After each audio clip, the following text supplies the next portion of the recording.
ఫిలిప్పీలకు రాసిన పత్రిక మొదటి అధ్యాయము 1 నుండి 11 వచనాలు ఇంతకుముందు మనం ధ్యానించాము. 12వ వచనం నుండి ఉన్నటువంటి భాగాన్ని ఈరోజు ధ్యానించడానికి నేను ఇష్టపడుతున్నాను. ప్రార్థన చేసుకొని మనం ఈ బైబిల్ స్టడీని ప్రారంభం చేసుకున్నాము. పరిశుద్ధమైన తండ్రి, యేసు ప్రభువు వారి ఘనమైన పరిశుద్ధమైన నామంలో మీకు స్తోత్రాలు చెల్లిస్తున్నాము. ఫిలిప్పీలకు రాసిన పత్రికని మేము ధ్యానిస్తుండగా మీరు మాకు సహాయం చేయమని అడుగుతున్నాం ప్రభువా. మీ ఆత్మ సహాయాన్ని మాకు దయచేయండి. మీ సన్నిధి మాకు తోడుగా ఉంచమని అడుగుతుంటున్నాం ప్రభువా.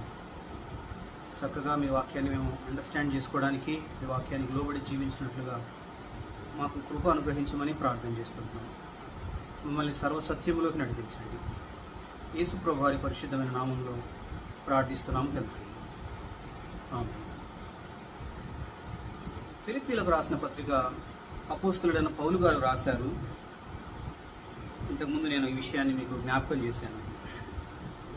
ఫిలిప్పీ పట్టణానికి పౌలు గారు వెళ్ళాలని ఉద్దేశంతో వెళ్ళలేదు, కానీ దేవుడి యొక్క ఆత్మ ప్రేరేపణ వలన దేవుడు ఆ పట్టణానికి నడిపించడం ద్వారా ఆయన అనుకోకుండా ఈ ఫిలిప్పీ పట్టణానికి వెళ్ళాడు అన్న విషయాన్ని ఇంతకుముందు నేను చెప్పాను. మొదటి 11 వచనాల్లో మనము కొన్ని విషయాల్ని ధ్యానించాము. 12వ వచనం నుండి మిగతా భాగాన్ని మనం ధ్యానించడానికి ప్రయత్నం చేద్దాము. పౌలు గారు రోమా చెరసాలలో ఉన్నప్పుడు ఈ పత్రికని రాశారు. ఫిలిప్పీ పత్రికతో పాటు ఎఫెసీ పత్రిక, తర్వాత కొలసీలకు రాసిన పత్రిక, ఫిలిమోను పత్రిక, మొత్తం 4 పత్రికలు పౌలు గారు ఈ యొక్క రోమా చెరసాలలో ఉండి రాసినట్లుగా మనం చూస్తాం.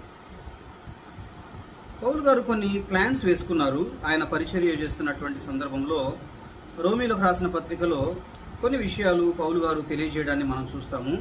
మనము ఈ పత్రిక స్టార్ట్ చేయడానికి ముందు ఒకసారి నేను కొంత రోమా పత్రిక నుండి కొంత భాగాన్ని చదివి వినిపించడానికి ప్రయత్నం చేస్తాను.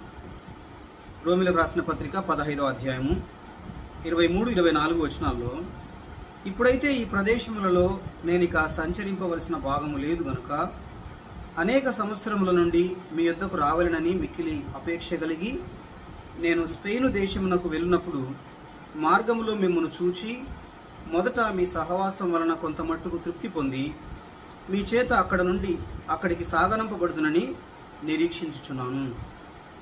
రోమీలకు రాసిన పత్రికను పౌలు గారు కొరింథీ సంఘములో ఉండి రాశారు. అప్పటికి రోమా పట్టణానికి పౌలు గారు వెళ్ళాలనే ఆశ ఆయనకు ఉన్నప్పటికీ కూడా అప్పటికి వెళ్ళలేదు ఆయన.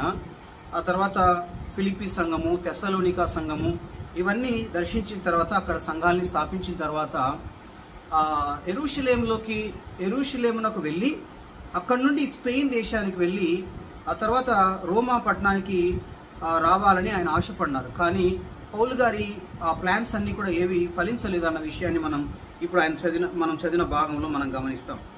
యెరూషలేములోకి వెళ్ళిన తర్వాత అక్కడ నుండి ఆయన ఈ యొక్క చెరసాలకు అప్పగింపబడ్డాన్ని, ఆయన మీద నేరము మోపబడ్డము, అంటే దేవాలయంలోకి అన్యజనుడైనటువంటి వ్యక్తిని తీసుకొని వచ్చారని వారు అనుకున్నారు. వాస్తవానికి పౌలు గారు ఎవరిని తీసుకొని వెళ్ళలేదు. సో ఆ కారణం చేత ఆయనని అప్పగించినట్లుగా మనం చూస్తాము. ఆ యొక్క ఈ ట్రయల్స్ అన్నీ అయిపోయిన తర్వాత ఈ యొక్క రోమా పట్టణానికి పౌలు గారిని తీసుకొని వెళ్ళినటువంటి పరిస్థితిని మనం చూస్తాం. ఆ రోమా చెరసాలలో ఉండి పౌలు గారు ఈ పత్రికలు రాసినాడు అన్న విషయాన్ని మనం జ్ఞాపకం చేసుకుంటాం. అయితే ఆయన చెరసాలకు వెళ్ళినప్పటికీ కూడా అది దేవుని చిత్తం వలననే వెళ్ళాడు అన్న విషయాన్ని ఇప్పుడు మనం చదువుబోతున్నటువంటి భాగంలో ఆయన తెలియజేస్తున్నాడని మనం గమనిస్తాం. 12వ వచనము, ఫిలిప్పీలకు రాసిన పత్రిక మొదటి అధ్యాయము 12వ వచనము, సహోదరులారా, నాకు సంభవించినవి సువార్త మరి ఎక్కువగా ప్రబలమగుటకే సమకూడినని మీరు తెలుసుకొనగోరుచున్నాను. ఎలాగనగా నా బంధకములు క్రీస్తు నిమిత్తమే కలిగినవని ప్రేతోర్యమును సేనలోని వారికందరికీ తక్కిన వారికందరికీ స్పష్టమాయను. ఇక్కడ ఈయన మీద నేరం మోపబడి ఈయన చెరసాలకు పంపబడినప్పటికీ కూడా దేవుని చిత్తం వలననే ఈ యొక్క కార్యము జరిగింది, ఈయన చెరసాలకు వెళ్ళాడు అన్న విషయాన్ని ఆయన ఈ మొదటి 2 వచనాల్లో 12, 13 వచనాల్లో ఆయన తెలియజేయడాన్ని మనం చూస్తుంటున్నాం.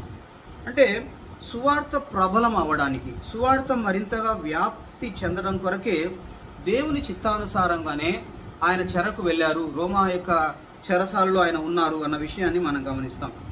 2 సంవత్సరాలు ఆ వాదోపవాదాలు జరిగిన తర్వాత ఆయన అక్కడి నుండి రోమా పట్టణానికి, రోమా యొక్క చెరసాలకు తీసుకొని పోబడిన తర్వాత ఆయన హౌస్ అరెస్ట్లో ఉన్నారన్న విషయాన్ని మనం గమనిస్తాం. ఈ మాటలు మనకి రోమీలకు రాసిన పత్రిక 16వ అధ్యాయంలో ఆ విషయాలు మనకు కనబడతాయి.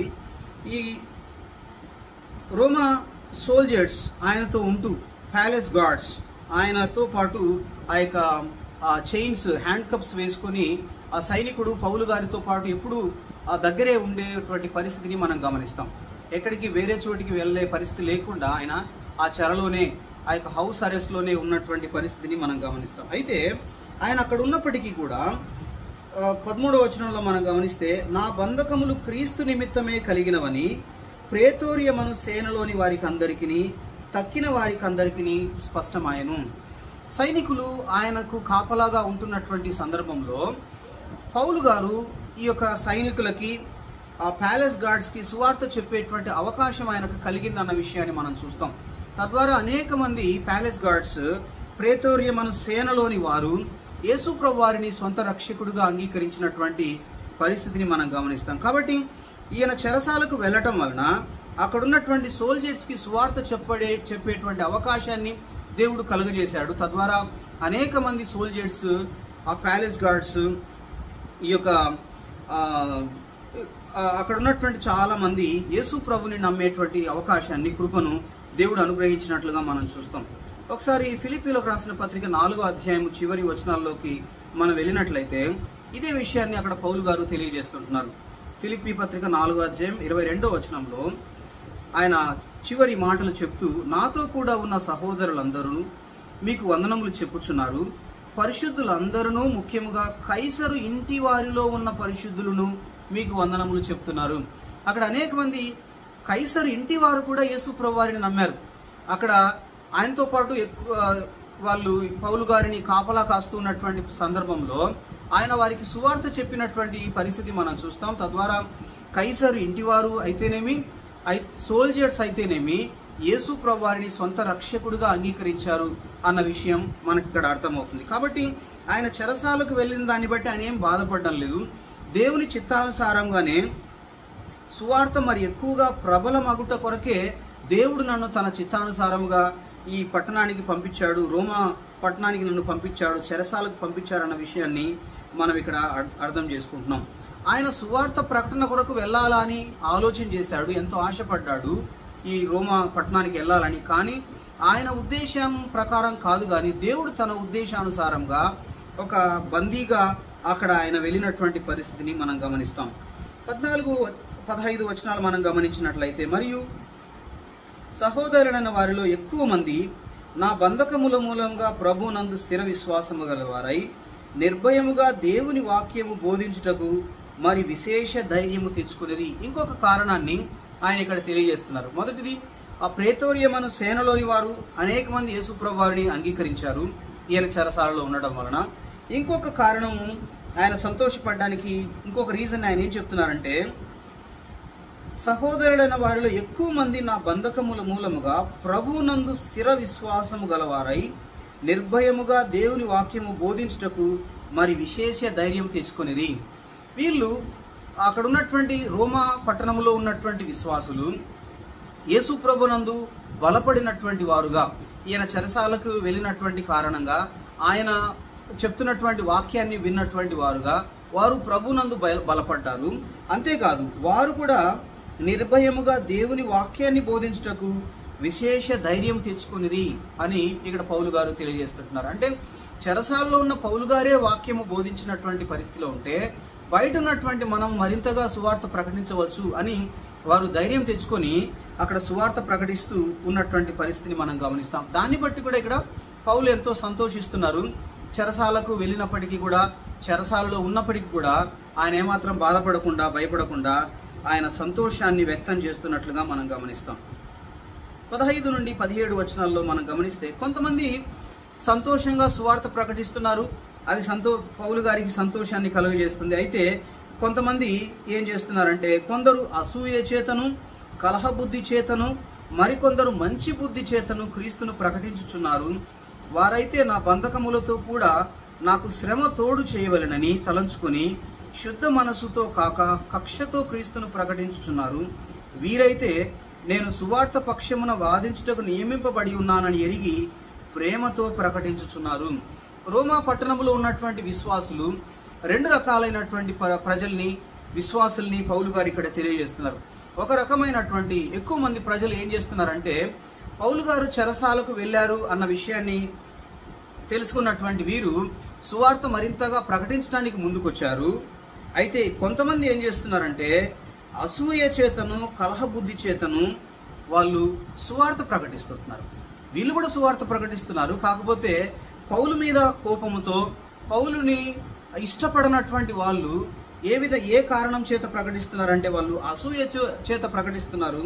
కలహబుద్ధి చేత పౌలు గారికి మరింత శ్రమని తోడు చేయాలనేటువంటి కారణంతో వాళ్ళు ఇక్కడ సువార్త ప్రకటిస్తున్నటువంటి పరిస్థితిని మనం గమనిస్తాం.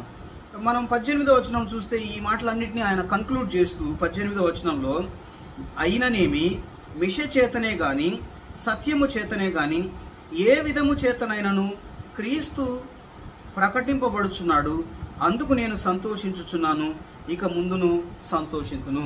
పౌలు గారు రెండు విషయాల్ని ఆయన పాజిటివ్గానే తీసుకుంటున్నారు. కొంతమంది సంతోషంగా పౌలు మీద ప్రేమతో సువార్త ప్రకటిస్తున్నారు. కొంతమంది పౌలు గారిని ఒప్పుకొనటువంటి వాళ్ళు, ఆయన పౌలుని ఇష్టపడనటువంటి వాళ్ళు కక్ష చేత, అసూయ చేత సువార్త ప్రకటిస్తున్నారు. అయితే ఈయన పూర్తిగా చివరిగా ఆయన అంటున్నాడు ఏంటంటే, ఏ విధము చేతనైనను క్రీస్తు ప్రకటించబడుతున్నారు, ఏ విధమైన చేతనైనను సువార్త ప్రకటించబడతా ఉంది. దాన్ని బట్టి నేను ఎంతో సంతోషిస్తున్నాను, ఇంకా ముందు కూడా నేను సంతోషిస్తానని పౌలు గారు తెలియజేస్తున్నట్లుగా మనం గమనిస్తాం. ఇక్కడ మనము గమనించాల్సిన విషయం ఏంటంటే, సువార్త అనేటువంటిది చాలా ప్రాముఖ్యమైనటువంటి అంశం. ఎవరు ప్రకటిస్తున్నారు అన్నటువంటి దానికంటే, ప్రకటించే వ్యక్తి కంటే ప్రకటింపబడుతున్నటువంటి మాటలు, దేవుని మాటలు, సువార్త అనేటువంటిది ఇక్కడ చాలా ముఖ్యమైనటువంటి అంశంగా మనం అర్థం చేసుకుంటాం.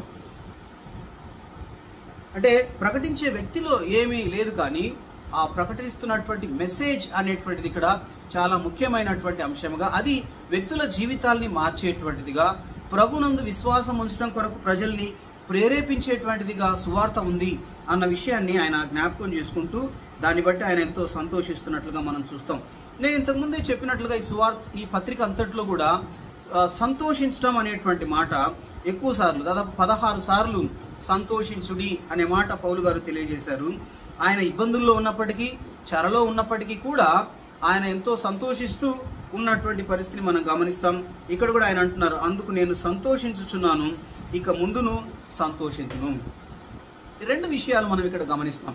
ఒకటి రిజాయిస్ అనేటువంటి మాట, అంటే ఆయన ఎలాంటి పరిస్థితిలో ఉన్నా, ఎలాంటి ఇబ్బందుల్లో ఉన్నా కూడా సంతోషించడం అనేటువంటిది, హ్యాపీనెస్ అనేటువంటిది, జాయ్ అనేటువంటిది, రెండు మాటలు ఇక్కడ మనం గమనిస్తాము. హ్యాపీనెస్ అనేటువంటిది మనకున్న పరిస్థితుల్ని బట్టి, సర్కమ్స్టాన్సెస్ని బట్టి అది కలిగేటువంటిది. మనకు ఏదైనా మేలు కలిగినప్పుడు ఆ సందర్భాన్ని జ్ఞాపకం చేసుకొని మనం సంతోషిస్తాం. మనకి ఏదైనా సమకూడినప్పుడు ఆ అంశాన్ని బట్టి మనం సంతోషించే వాళ్ళంగా ఉంటాం. పరిస్థితిని బట్టి మనకు కలిగేటువంటిది ఆ యొక్క హ్యాపీనెస్ అనేటువంటిది. జాయ్ అనేటువంటిది ఇక్కడ పౌలు గారు చెప్తున్నటువంటిది, మనం ఏ పరిస్థితుల్లో ఉన్నా కూడా యేసు ప్రభు వారిని బట్టి, యేసు ప్రభు వారు మనకు అనుగ్రహించిన కృపను బట్టి మనం అనుభవించేటువంటిది. అది ఎక్స్టర్నల్ సర్కమ్స్టాన్సెస్కి సంబంధించినటువంటిది కాదు.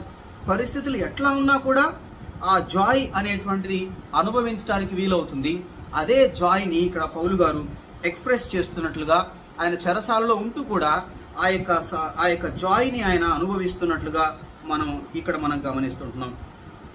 19-20 వచనాలు మనం గమనించినట్లయితే, మరియు నేను ఏ విషయములోనూ సిగ్గుపడక ఎప్పటి వలనే ఇప్పుడును పూర్ణ ధైర్యముతో బోధించటం వలన నా బ్రతుకు మూలముగానైనను సరే, చావు మూలముగానైనను సరే, క్రీస్తు నా శరీరమందు ఘనపరచబడునని నేను మిగులా అపేక్షించుచు నిరీక్షించుచున్న ప్రకారము మీ ప్రార్థన వలనను యేసుక్రీస్తు యొక్క ఆత్మ నాకు సమృద్ధిగా కలుగుట వలనను ఆ ప్రకటన నాకు రక్షణార్థముగా పరిణమించునని నేను ఎరుగుదును.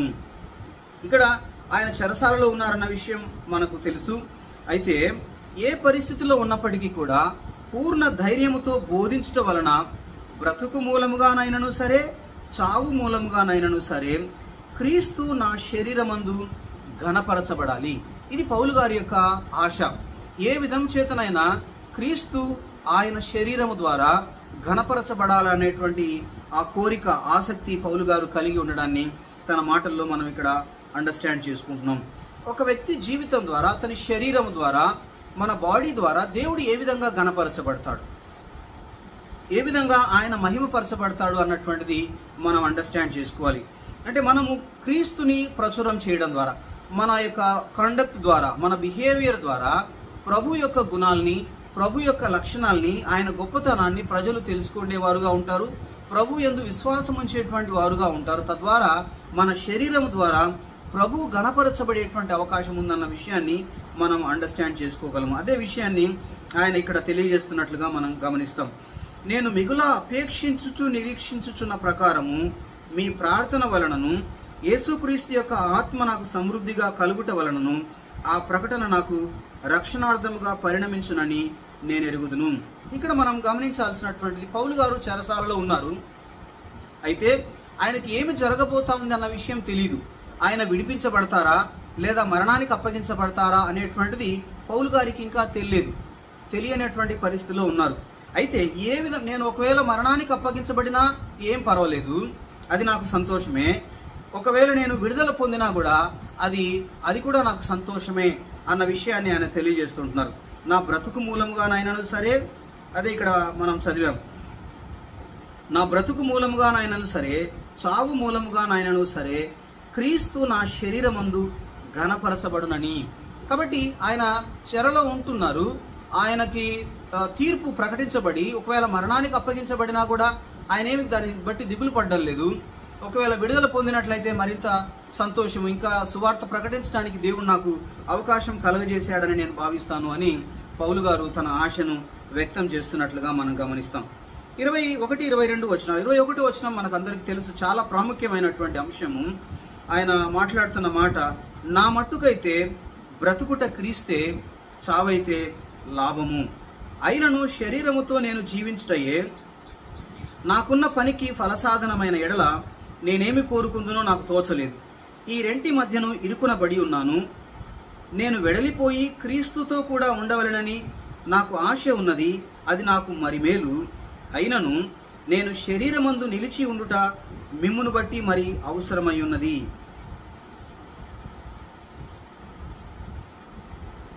25-26 కూడా చదువుతాను. మరియు ఇట్టి నమ్మకము కలిగి నేను మరలా మీతో కలిసి ఉండుట చేత నన్ను గూర్చి క్రీస్తు యేసునందు మీకున్న అతిశయము అధికమగునట్లు మీరు విశ్వాసమునందు అభివృద్ధి ఆనందమును పొందు నిమిత్తము నేను జీవించి మీ అందరితో కూడా కలిసి ఉందునని నాకు తెలియను. ఇందులో కొన్ని చాలా ప్రాముఖ్యమైనటువంటి విషయాల్ని ఇక్కడ పౌలు గారు తెలియజేస్తున్నట్లుగా మనం గమనిస్తాం. పౌలు గారు చెరసాలలో ఉన్నారు, నేను ఇంతవరకు చెప్పాను. అయితే ఆయనకి ఏమి తీర్పు రాబోతుందన్న విషయం తెలియదు. ఆయన చెరకు అప్పగించబడి ఆయన మరణానికి అప్పగించబడతారా లేదా విడుదల పొందుతారా అన్న విషయం అప్పటికి తెలియదు. అయినప్పటికీ కూడా నా మట్టుకైతే బ్రతుకుట క్రీస్తే, చావైతే లాభము. ఒకవేళ తాను మరణానికి అప్పగించబడినా కూడా నాకేమి భయం లేదు, ఎందుకంటే నేను ప్రభువుతో కూడా ఉంటాను. ఒకవేళ నేను విడుదల పొంది బయటికి వచ్చే పరిస్థితి ఉంటే అది కూడా నాకు మంచిదే. నేను మీ దగ్గరికి వచ్చి మీతో కలిసి మీకు మరింతగా సేవ చేయడానికి, మీకు సువార్త చెప్పి మిమ్మల్ని ధైర్యపరచడానికి అది నాకు మరింత అవకాశాన్ని కలుగజేస్తుంది అని తను సంతోషపడుతున్నట్లుగా మనం గమనిస్తాం. నా మట్టుకైతే బ్రతుకుట క్రీస్తే, చావైతే లాభము. ప్రభుతో కూడా ఉండడాన్ని ఆయన ఇష్టపడుతున్నట్లుగా మనం చూస్తాం. అయినను శరీరముతో నేను జీవించటయే నా పనికి ఫలసాధనమైన ఎడల నేనేమి కోరుకుందునో నాకు తోచలేదు. రెండింటి మధ్య నేను ఇరుకునబడి ఉన్నాను. నేను వెడలిపోయి ప్రభుతో కూడా ఉంటే అది నాకు మరీ సంతోషం. కానీ నేను ఇక్కడ ఉండి మిమ్మల్ని ధైర్యపరచడానికి, మీకు సువార్త చెప్పి, మీకు దేవుని వాక్యాన్ని బోధించి మిమ్మల్ని బలపరిచి అది ఇంకా నాకు సంతోషాన్ని కలుగజేసే విషయము. ఈ రెండిటి విషయాల్లో నేనేమి కోరుకోవాలో నాకు తెలియడం లేదు. ఏది జరిగినప్పటికీ అది నాకు సంతోషమే. నేను రెండు విషయాల్లో ఏది జరిగినా కూడా నాకేమీ ప్రాబ్లం లేదని తన యొక్క విశ్వాసాన్ని తను వ్యక్తం చేస్తున్నట్లుగా మనం ఇక్కడ గమనిస్తాం. 23వ వచనంలో, నేను వెడలిపోయి క్రీస్తుతో కూడా ఉండవలెనని నాకు ఆశ ఉన్నది, అది నాకు మరి మేలు. వెడలిపోయి అంటే మనము మరణించిన తర్వాత ప్రభుతో కూడా ఉండబోతున్నాం.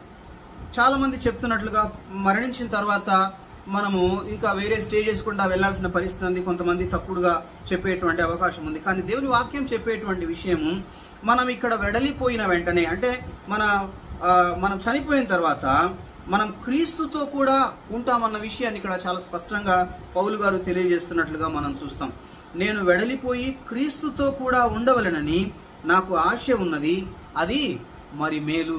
ఎంతో సంతోషాన్ని ఆయన వ్యక్తం చేస్తున్న పరిస్థితిని మనం గమనిస్తాం. ఇక్కడ మన దేహాన్ని మనం విడిచిపెట్టిన వెంటనే ప్రభుతో కూడా యుగ యుగములు మనం జీవించేటువంటి కృప యేసు ప్రభువారు మనకు ఉచితముగా అనుగ్రహించారు. కాబట్టి అది ఎంతో సంతోషాన్ని ఇచ్చేటువంటి విషయము. మరణించడానికి పౌలు గారు ఏమాత్రం వెనకాడడం లేదు, భయపడడం లేదు. ఎందుకంటే ఆయన ఇక్కడ తన శరీరాన్ని వదిలిపెట్టిన క్షణంలో, మరుక్షణంలో ప్రభుతో కూడా ఆయన జీవించేవాడుగా, ప్రభుతో కూడా యుగ యుగములు ఉండేటువంటి వాడుగా ఉన్నాడు. అదే విషయాన్ని బట్టి ఆయన ఎంతో సంతోషిస్తున్నట్లుగా మనం చూస్తాం. అయితే 24వ వచనంలో, అయినను నేను శరీరమందు నిలిచి ఉండుట మిమ్మును బట్టి మరి అవసరమై ఉన్నది. ఇక్కడ ఇంకొక విషయాన్ని మనం గమనించాలి. మనం మరణించిన తర్వాత మనకు భూమి మీద ఉన్న అవకాశాలన్నీ మనం కోల్పోతాం. మన ఆపర్చునిటీస్ అన్నీ కూడా, ఇతరులకి దేవుని వాక్యం అందించేటువంటి అవకాశము, ఇతరుల్ని ప్రభు కొరకు బలపరిచేటువంటి అవకాశం, ఇవన్నీ కూడా మనం కోల్పోతాం. ప్రభుతో ఉండడం సంతోషము. అయితే ఈ లోకంలో ఉన్నప్పుడు దేవుడు మనకిచ్చినటువంటి అవకాశము, ఇతరులకి దేవుని వాక్యం అందించడం అయితేనేమి, ఇతరుల్ని ఎంకరేజ్ చేసేటువంటి ఈ పాసిబిలిటీస్ అన్నీ కూడా, ఈ ఆపర్చునిటీస్ అన్నీ కూడా మనం కోల్పోతాము అనే విషయాన్ని కూడా మనం గమనించాలి. అదే ఇక్కడ 24వ వచనంలో ఆయన అంటారు, నేను శరీరమందు నిలిచి ఉండుట మిమ్మును బట్టి మరి అవసరమై ఉన్నది అన్న విషయాన్ని ఇక్కడ పౌలు గారు తెలియజేస్తుంటున్నారు. మరియు ఇట్టి నమ్మకము కలిగి నేను మరలా మీతో కలిసి ఉండుట చేత నన్ను గూర్చి క్రీస్తు యేసునందు మీకున్న అతిశయం అధికమగునట్లు మీరు విశ్వాసమునందు అభివృద్ధియు ఆనందమును పొందు నిమిత్తము నేను జీవించి మీ అందరితో కూడా కలిసి ఉందునని నాకు తెలియను. ఇంకొక రకమైన విశ్వాసాన్ని ఆయన వ్యక్తం చేస్తున్నారు. ఆ యొక్క ఒకవేళ నేను విడుదల అయినట్లయితే మీ దగ్గరికి వస్తాను, నేను మీకు దేవుని వాక్యాన్ని ప్రకటిస్తాను, మీకు కలిసి ఉంటాను. పౌలు గారికి ఈ ఫిలిప్పీ సంఘస్థులతో ఉన్న బాండ్, అవినాభావ సంబంధాన్ని పత్రిక అంతా మనకు తెలియజేస్తుంది. ఆయన వాళ్ళ పట్ల, ఫిలిప్పీ సంఘస్థుల పట్ల ఎంతో ప్రేమ కలిగి ఉన్నవారుగా మనం గమనిస్తాం. అదే విషయాన్ని ఈ భాగంలో ఆయన తెలియజేస్తున్నట్లుగా మనం చూస్తాం. 27, 28 వచనాలు మనం గమనిస్తే, నేను వచ్చి మిమ్మును చూచినను రాకపోయినను మీరు ఏ విషయములోనూ ఎదిరించు వారికి బెదరక అందరూ ఒక్క భావముతో సువార్త విశ్వాస పక్షమున పోరాడుచు ఏక మనస్సు గలవారై నిలిచి ఉన్నారని నేను మిమ్మును గూర్చి వినులాగున మీరు క్రీస్తు సువార్తకు తగినట్లుగా ప్రవర్తించుడి. అట్లు మీరు బెదరకుండుట వారికి నాశనమును మీకు రక్షణయును కలుగును అనుటకు సూచన ఉన్నది. ఇది దేవుని వలన కలుగునదియే.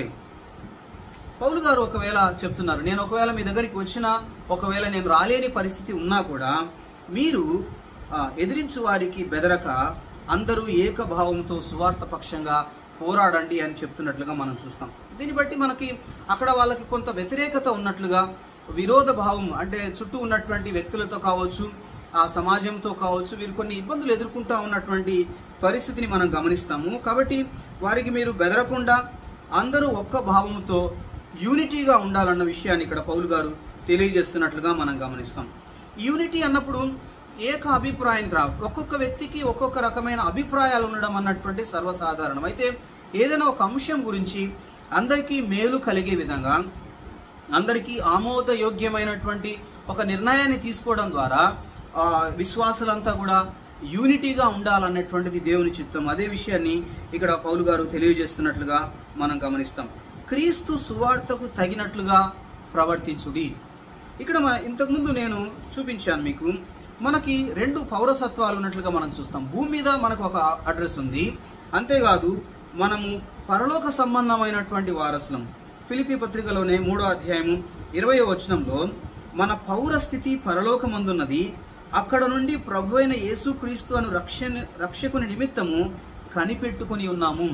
మన పౌరస్థితి పరలోకమందున్నది. మనం భూ సంబంధంగా ఆయా ప్రాంతాల్లో మనం నివసిస్తూ ఉన్నప్పటికీ కూడా, ఇక్కడ మనకి ఒక అడ్రస్ ఉన్నప్పటికీ కూడా పర్మనెంట్ అడ్రస్ మనము ప్రభుతో కూడా ఉండబోతున్నాము. పరలోక రాజ్య వారసులము మనము అయి ఉన్నామన్న విషయాన్ని మనము గమనిస్తున్నాం. కాబట్టి మనము ఏ రాజ్యానికి వారసులుగా ఉన్నామో, ఏ పౌరసత్వాన్ని మనం కలిగి ఉన్నామో ఆ పౌరులముగా మనం జీవించాలి. పరలోక పౌరులముగా ఈ లోకములో జీవించడం, అది మన ప్రవర్తన. క్రీస్తు సువార్తకు తగినట్లుగా ప్రవర్తించుడి అనే మాట, మన కండక్ట్ ఎట్లా ఉండాలి, మన బిహేవియర్ ఎట్లా ఉండాలి, పరలోక రాజ్యానికి సంబంధించినటువంటి వారముగా మన ప్రవర్తన ఉండాలి. పరలోక రాజ్యాన్ని కలిగిన వారుగా ఉన్నాము అన్న విషయాన్ని మన ప్రవర్తన ద్వారా ఇతరులకి మనం తెలియజేసేవారుగా ఉండాలి. మన పౌరసత్వం పరలోకంలో ఉంది, ఆ రాజ్యానికి నేను వారసుని అన్న విషయము మన ప్రవర్తన ద్వారా ఇతరులకు మనం తెలియజేసేవారుగా ఉండాలన్న విషయాన్ని ఇక్కడ పౌలు గారు తెలియజేస్తున్నట్లుగా మనం గమనిస్తాం. 29-30 వచనాలు మనం గమనిస్తే, ఏలయనగా మీరు నా యందు చూచినట్టు నా యందున్నదని మీరిప్పుడు వినుచున్నట్టు పోరాటము మీకును కలిగి ఉన్నందున క్రీస్తునందు విశ్వాసం ఉంచటం మాత్రమే కాక ఆయన పక్షమున శ్రమపడుటయు ఆయన పక్షమున మీకు అనుగ్రహింపబడిను. 2 విషయాలు ఇక్కడ ఆయన తెలియజేస్తున్నట్లుగా మనం చూస్తాం. ఒకటి, పోరాటము అన్న మాట మనం చూస్తాము. తర్వాత శ్రమ పడడం అనేటువంటిది క్రీస్తు మనకు అనుగ్రహించినటువంటిది, అది ఒక గిఫ్ట్ అనేటువంటి మాట ఇక్కడ పౌలు గారు తెలియజేస్తున్నట్లుగా మనం చూస్తాం. పౌలు గారి జీవితాన్ని మనం అపోస్తుల కార్యాలు గ్రంథంలో అయితేనేమి ఆయన రాసిన పత్రికల్లో అయితేనేమి ఆయన ఎంత శ్రమకు ఎంత వేదనకి గురి అయ్యాడో మనం చాలా స్పష్టంగా తెలియజేస్తాం. ఏ పట్టణానికి వెళ్ళినప్పటికీ ఆయన సాధారణమైనటువంటి జీవితాన్ని జీవించలేదు. ఎంతో వేదనకి, ఎంతో బాధకి, శ్రమకి ఆయన గురి అయినటువంటి సందర్భాన్ని మనం చూస్తాం. చెరసాలకు అప్పగించబడ్డం, కొట్టబడడం, ఇవన్నీ కూడా పౌలు గారి జీవితంలో ఎంతో పోరాటంతోనే ఆయన జీవితం సాగింది అన్న విషయము, ఏమాత్రము సులభ సాధ్యంగా ఆయన జీవితం లేదన్నటువంటి విషయము మనం గమనిస్తాం. అదే విషయాన్ని ఆయన 29వ వచనంలో చెప్తున్నారు. ఏలయనగా నా యందు చూచినట్టు నా యందు ఉన్నట్టు మీరు ఇప్పుడు వినుచున్నట్టు పోరాటము మీకును కలిగి ఉంది. పౌలు గారు శ్రమని, ఆయన పోరాటాన్ని కలిగి ఉన్నాడు. అయితే యేసుప్రభు వారి యందు విశ్వాసం ఉంచిన ప్రతి ఒక్కరు కూడా ఆయనకు ఏదో రకమైనటువంటి పోరాటం గుండా విశ్వాసాలంతా వెళ్లాల్సినటువంటి పరిస్థితి ఉంది అన్న విషయాన్ని, ఒక్కొక్కరికి ఒక్కొక్క రకమైనటువంటి ఇబ్బందులు, ఒక్కొక్క రకమైనటువంటి శ్రమలు కలిగేటువంటి పరిస్థితి, అంటే వారికి ఉన్న పరిస్థితిని బట్టి అనేకులు తమ యేసుప్రభునందు విశ్వాసం ఉంచిన వారందరూ కూడా ఏదో రకమైన ఇబ్బందులు గుండా వెళ్తున్నటువంటి పరిస్థితి మనం చూస్తాం. 30వ వచనంలో ఆయన అదే చెప్తున్నారు. క్రీస్తునందు విశ్వాసం ఉంచటం మాత్రమే కాక ఆయన పక్షమున శ్రమపడుటయు ఆయన పక్షముగా మీకు అనుగ్రహింపబడెను. శ్రమపడడం అన్నటువంటిది, యేసుప్రభునందు విశ్వాసం ఉంచిన వారు శ్రమపడడం అన్నటువంటిది ఒక గిఫ్ట్గా ఇక్కడ పౌలు గారు తెలియజేస్తున్నదాన్ని మనం గమనిస్తాం. అంటే మన శ్రమపడడం ద్వారా అనేక విషయాలు నేర్చుకుంటాము, మన యొక్క జీవితము మార్పు చెందుతుంది, లేకపోతే క్రీస్తునందు విశ్వాసంలో మనం అభివృద్ధి చెందడానికి ఈ శ్రమలు మనకు సహాయం చేసేటువంటివిగా ఉంటాయన్నటువంటి విషయాన్ని మనం గమనిస్తాం. యేసు ప్రభునందు విశ్వాసం ఉంచినప్పటి నుండి మనము ప్రభువుని చేరుకునేంత వరకు మనము మౌల్డ్ చేయబడుతూ యేసు ప్రభు వారి యొక్క స్వరూపంలోకి మారుతూ ఉండేటువంటి పరిస్థితి మనకుంది. యేసు ప్రభు వారు రెండోసారి వచ్చేంత వరకు లేదా మనం మరణించేంత వరకు ఈ యొక్క క్రమశిక్షణ లేకపోతే మనము ఎదుగుతూ ఉన్నటువంటి పరిస్థితి, ప్రతి ఒక్కరూ ఆ యొక్క మౌల్డ్ గుండా వెళ్లాల్సినటువంటి పరిస్థితి మనకుంటుంది. కాబట్టి ఈ శ్రమలు మనము ప్రభువులో మరింత ఎదగడానికి, ఇతరులకి ప్రభువుల గురించి మరిన్ని విషయాలు తెలియజేసి వారిని ప్రభువులో బలపరచడానికి యేసు ప్రభు వారు మనకి బహుమానంగా ఇచ్చినటువంటివిగా శ్రమలు ఉన్నాయి అన్న విషయాన్ని ఈయన తెలియజేస్తూ ఉండడాన్ని మనం గమనిస్తుంటున్నాం. కాబట్టి ఈ భాగం అంతట్లో మనం గమనించినట్లయితే పౌలు గారు చెరసాలకు వెళ్ళడం అన్నటువంటిది దేవుని చిత్తము. మనం పాత నిబంధన గ్రంథంలో చదువుతాం, యోసేపు గారు ఎన్నో శ్రమలు అనుభవించారు. ఆయన సహోదరుల వలన ఆయన శ్రమకు అప్పగించబడినప్పటికీ కూడా ఆయన ఆదికాండం 50వ అధ్యాయంలో ఆయన చెప్తారు, మీరు నన్ను అప్పగించినప్పటికీ కూడా దేవుడే తన చిత్తానుసారంగా నన్ను ఇక్కడికి పంపించారు. మనమందరము కరువులో మరణించకుండా ఉండడానికి దేవుడు తన చిత్తానుసారంగా ఇక్కడికి నన్ను పంపించారు అని ఎంతో స్పష్టంగా అక్కడ యోసేపు గారు తెలియజేయడాన్ని మనం గమనిస్తాం. ఆ విధంగానే పౌలు గారు చెరసాలకు వెళ్ళారు, అయితే అది దేవుని చిత్తానుసారంగానే వెళ్ళారని ఆయన ఎంతో సంతోషంగా ఆ విషయాలు తెలియజేస్తున్న తద్వారా అక్కడ ఉన్నటువంటి ఎంతోమంది గార్డ్స్ ఆయనతో పాటు, అంటే ఈ యొక్క సైనికులు పౌలుతో పాటు ఉండేటువంటి వాళ్ళు 6 గంటలకు ఒకసారి 6 hours డ్యూటీ వంతున పౌలు గారిని వాళ్ళు కాచుకొని దగ్గరే ఉండేటువంటి పరిస్థితి. మరి అంతసేపు వారు ఏం చేస్తారు? పౌలు చెప్పే మాటలు వాళ్ళు వినక తప్పని పరిస్థితి. ఆ విధంగా పౌలు గారి ద్వారా వాళ్ళు సువార్త విని అనేక మంది యేసు ప్రభు వారి యందు విశ్వాసం ఉంచినటువంటి పరిస్థితిని మనం గమనిస్తాం. అంతేకాకుండా ఆ యొక్క నేను ఇంతవరకు చదివి వినిపించినట్లుగా కైసరు ఇంటి వారిలో అనేక మంది యేసు ప్రభు వారిని ఎరిగినటువంటి వారుగా, యేసు ప్రభు నందు విశ్వాసం ఉంచినటువంటి పరిస్థితి కూడా ఇక్కడ పౌలు గారు తెలియజేస్తున్నారు. కాబట్టి తన దేవుడు తన చిత్తానుసారముగానే ఇలాంటి పరిస్థితి పౌలు గారికి అలో చేశారన్నటువంటి మాట మనం గమనిస్తాం. 21వ వచనము, నా మట్టుకైతే బ్రతుకుట క్రీస్తే, చావైతే లాభము. ఈ అంశము మనకు చాలా ప్రాముఖ్యమైనటువంటిది. మనం ఏ విషయం మీద మనం ధ్యానం ఉంచుతున్నాం? మన యొక్క జీవితం యొక్క ధ్యేయం ఏంటి? దేని కొరకు మనం ఆశపడుతున్నాం? మన డబ్బులు సంపాదించడం కొరకు మనం ఆశపడుతున్నామా? అంటే బ్రతుకుట క్రీస్తే, అయితే చావైతే లాభము.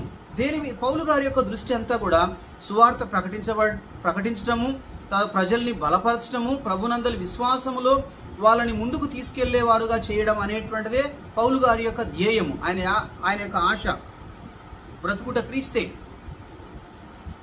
ఆయన మరణించిన తర్వాత నిత్యము ప్రభుతో కూడా ఉండేటువంటి పరిస్థితిలోకి ఆయన వెళ్ళబోతున్నాడు. అది పౌలు గారి యొక్క ఆశ, యేసు ప్రభు వారి యందు విశ్వాసం ఉంచిన ప్రతి ఒక్కరి యొక్క ఆశ. అయితే మన యొక్క ఆశ దేని మీద ఉంది? మనం దేనిని ఆశగా పెట్టుకొని ఉన్నాం? డబ్బులు సంపాదించడమా, లేకపోతే పేరు ప్రఖ్యాతులు సంపాదించడం కొరకే మనం బ్రతుకుతున్నామా?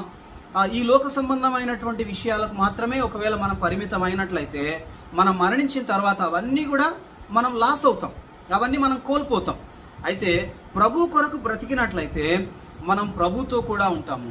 మీలో ఈ మాటలు వింటున్నటువంటి మీలో ఒకవేళ ఇంకా యేసు ప్రభునందు విశ్వాసం ఉంచకుండా ఉన్నట్లయితే, ఈ లోకం మట్టుకు మాత్రమే జీవిస్తూ ఉన్నట్లయితే ఆ తర్వాత ప్రభుతో కూడా ఉండే అవకాశం మీకు ఉండదు.